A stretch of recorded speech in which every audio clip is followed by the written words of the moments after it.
বছর আগে আমাদের অধ্যক্ষ মহোদয় তার বক্তৃতায় বলেছে যে ৩৫ বছর, আসলে ৩৫টা বছর গুনতে অনেক সময় লাগবে। তো সেই ৩৫টা বছর পার হয়ে এসে সেই আপনার এই কলেজের কথা মনে পড়ে যায়, যখন কিছুই ছিল না।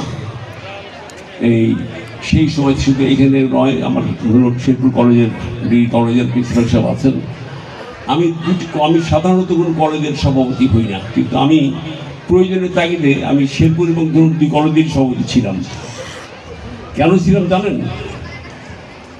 আমি এই ধনুটের ছোট্ট ঘটনাটা বলি।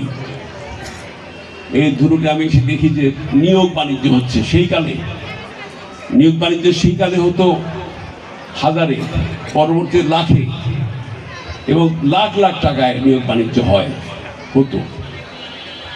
আমি এসে দেখলাম যে কলেজের ডেভেলপমেন্ট